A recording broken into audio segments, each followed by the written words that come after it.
ఎండ వానలను లెక్క చేయకుండా ఆరుగాలం శ్రమించే రైతన్న కష్టానికి తగిన ఆదాయం పొందాలంటే సాగులో వినూత్న పద్ధతులు అవలంబించాలి. ఒకే పంటకు పరిమితం కాకుండా ఉన్న భూమిలో సమీకృత వ్యవసాయం విధానంలో వీలైనన్ని ఎక్కువ పంటలు పండించాలి. ఈ పద్ధతికి సహజసేద్యం విధానాలను జోడిస్తే పెట్టుబడి తగ్గి లాభాలు దక్కుతాయి. నిర్మల్ జిల్లా దిలావర్పూర్ మండలం బన్సపల్లి గ్రామానికి చెందిన ఓ రైతు ఇదే మార్గంలో సాగుతున్నారు. లాభసాటి వ్యవసాయ విధానాలతో తోటి రైతులకు మార్గదర్శకంగా నిలుస్తున్నారు.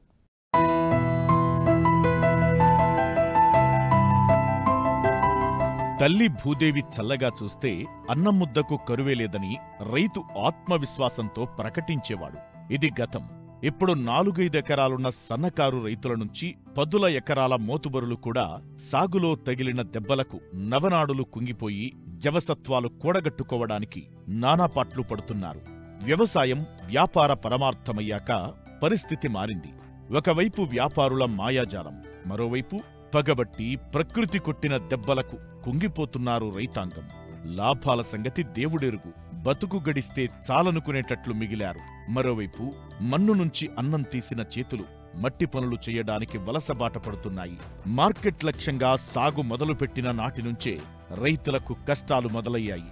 ఈ పరిస్థితుల నుండి గట్టెక్కాలంటే మిశ్రమ వ్యవసాయమే మార్గమంటున్నారు నిర్మల్ జిల్లా దిలావర్పూర్ మండలం బన్సపల్లి గ్రామానికి చెందిన రైతు కృష్ణప్రసాద్.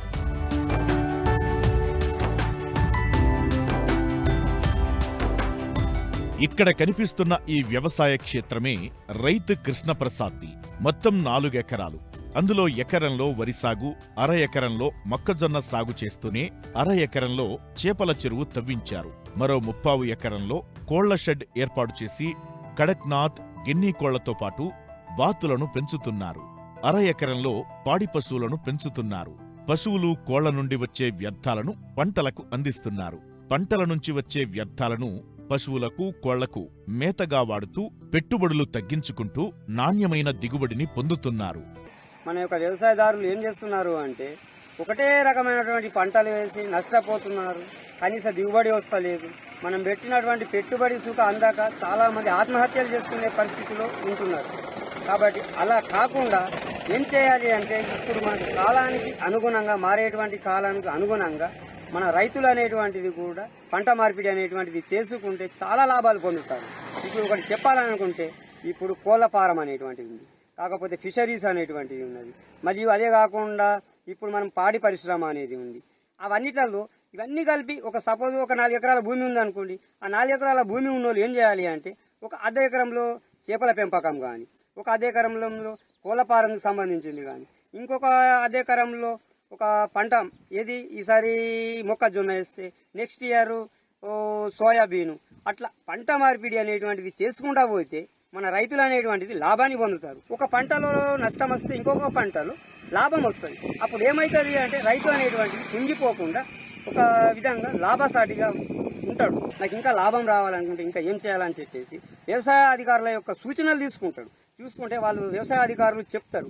చెప్పినటువంటి సూచనలు పాటిస్తూ మనము కాలానికి అనుగుణంగా పంట మార్పిడి చేసుకుంటా పోతే రైతు అనేటువంటిది నష్టపోడు, లాభసాటిన పడుతుంది. ఎవరైతే ఒక గవర్నమెంట్ ఉద్యోగి చేస్తూ ఉంటాడు చూడు, ఉద్యోగి చేసిన దానికంటే ఎక్కువ సంపాదన పొందగలుగుతాడు. అదే నువ్వు ఒకే రకమైనటువంటి పంట వేసినావు అనుకోండి, అప్పుడు ఏమవుతున్నాడు అంటే నష్టపోతున్నాడు రైతు. ఈ కడక్నాథ్ కోళ్లను మేము పెంచినాము కాబట్టి మేము ఒక సంవత్సరానికి ఈ కడక్నాథ్ కోళ్లతోటి సంవత్సరానికి 4 లక్షల ఆదాయాన్ని పొందుతున్నాము. కాబట్టి మీరు కూడా ఎవరన్నా రైతులు చేయాలనుకుంటే ఈ కడక్నాథ్ కోళ్ల యొక్క పెంపకం చేస్తే మీరు కూడా ఇలానే 4 లక్షలు ఇంకా ఎక్కువ కూడా పొందగలుగుతారు. దాదాపు 4 లక్షలు అయితే పొందగలుగుతారు సంవత్సరానికి ఆదాయం. ఇంకా పాడి పరిశ్రమలో కూడా మంచి మంచి ఆవులు ఉన్నాయి, అవి కూడా పెంచండి. మళ్ళీ ఫిషరీస్ కూడా ఉన్నాయి. ఒక అర్ధ ఎకరంలో నేను ఫిషరీస్ పెంచుతున్నా. దానిలో నేను సంవత్సరానికి 2 లక్షల ఆదాయాన్ని పొందుతున్నాను ఫిషరీస్ ద్వారా.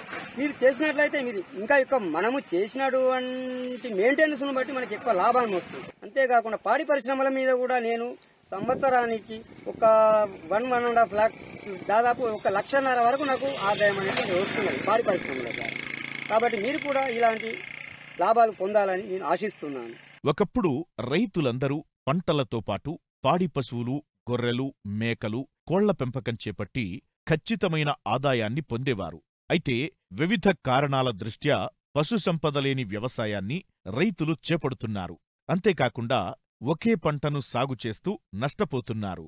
ప్రస్తుతం వాతావరణ పరిస్థితులు మారాయి. వర్షం అనుకున్న సమయానికి కావలసినంత కురవడం లేదు. కమతాలు కూడా చిన్న చిన్నవిగా అయిపోయి ఆశించిన స్థాయిలో ఆహార భద్రత, ఆదాయం లభించడం లేదు.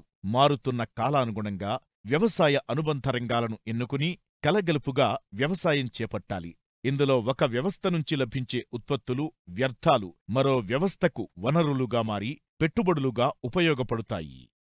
ప్రస్తుత పరిస్థితిలో రైతులందరూ కూడా సన్న చిన్నకారు రైతులే మన ఉమ్మడి తెలుగు రాష్ట్రాలలో ఎక్కువగా ఉన్నారు, 85% పైన. అయితే ప్రతి ఒక్కళ్ళు కూడా ఏమనుకుంటున్నారంటే 5 ఎకరాలు 10 ఎకరాల పైననే వ్యవసాయం చేస్తే వ్యవసాయం అనేది గిట్టుబాటు అవుతుందని చెప్పేసి ఒక అపోహలో ఉన్నారు. A penny saved is penny earned, అంటే ₹1 ఖర్చు తగ్గించుకున్నామంటే ₹1 సంపాదించినట్టే. రైతాంగం ఏంటంటే అన్ని మెషినరీ ప్రతి ఒక్కటి వెళ్ళడం వల్ల లాస్ట్కు చూస్తే ఏం మిగలట్లేదు. సో ఖర్చు తక్కువ పెట్టుకుంటే నీకు లాభం ఉంటుంది. కాబట్టి ఫస్ట్ రైతు అనేవాడు ఖర్చు అనేది దానికి జోలికి పోకూడదు. రెండో విషయం ఏంటంటే ఆర్గానిక్గా చేస్తున్నాను కాబట్టి నీ హెల్త్ బాగుంటుంది, తినేవాడి హెల్త్ బాగుంటుంది. మూడో విషయం ఏంటంటే ఒక గవర్నమెంట్ ఎంప్లాయీకి ఎట్లయితే నెల నెల శాలరీ వస్తుందో ఆ రకంగా రైతుకు ఈ మిశ్రమ సేంద్రియ వ్యవసాయం వల్ల వస్తుంది అన్నమాట.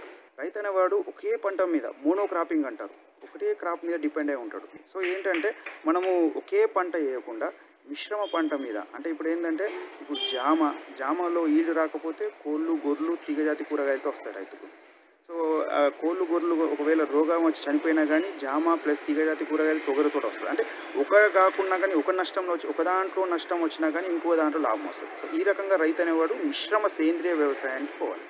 సొంత ఊర్లో ఉంటూ తల్లిదండ్రులను మంచి చూసుకుంటూ ఆర్గానిక్ వ్యవసాయం చేసి నీ హెల్త్ బాగా చూసుకుంటూ, అంటే ఏంటంటే ఓపిక, 1 ఎకరంలో చేసుకుంటావా నువ్వు 5 ఎకరాల్లో చేసుకుంటావా.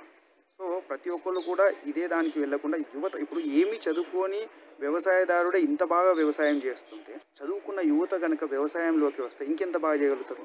ఇప్పుడు సాఫ్ట్వేర్ అని చెప్పేసి చాలా మంది వెళ్తున్నారు, ఎందుకంటే 50,000 శాలరీ, ₹1,00,000 శాలరీ వస్తుంది అన్నట్టుగా అంటున్నారు. అదే ఒకవేళ అదే డబ్బు మనం వ్యవసాయంలో చూపిస్తే తప్పకుండా యువత వ్యవసాయం సైడ్ వస్తుంది.